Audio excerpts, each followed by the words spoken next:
యుద్ధం టైంలో ఎప్పుడు బాంబులు వచ్చి పడతాయో తెలియదు, ఏ టైంలో స్నానం చేస్తున్నప్పుడు వచ్చి పడతాయో తెలియదు, బంకర్లు అయితే బాత్రూములు ఉండవు. ఇప్పుడు తాజాగా ఇజ్రాయెల్ అంటే ఒక కొత్త మోడల్ తీసుకొచ్చిందట. మీరు ఏ టైంలో స్నానం చేయొచ్చు అనేటటువంటిది ఆ యాప్ చెప్తుందట. ఎందుకంటే ఇంట్లో కిటికీల సమీపంలో స్నానం చేసే ఆస్కారం ఇప్పుడు ఇజ్రాయెల్ ప్రజలకు లేకపోవడం, ఇంట్లో స్నానం చేసేటప్పుడు బాంబులు పడితే ప్రాణాలు కోల్పోయేటటువంటి పరిస్థితి రావడంతో ఇజ్రాయెల్ స్నాన భయాలను పోగొట్టేందుకు కొత్త యాప్ అందుబాటులో తెచ్చారు. రోజులో ఏ సమయంలో క్షిపణం తక్కువ పడే అవకాశం ఉంది అంచనా వేసి యూజర్లకు సూచనలు ఇస్తుందట.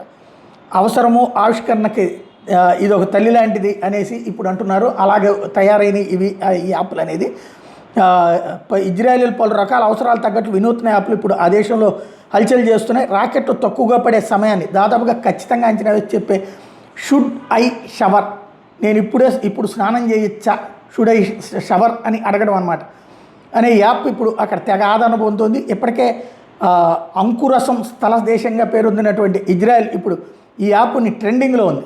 అంటే స్టార్టప్స్కి కేంద్రం అనమాట ఇజ్రాయెల్. అది కాస్త ఇప్పుడు ఈ అద్భుతమైనటువంటి తీసుకొచ్చారు.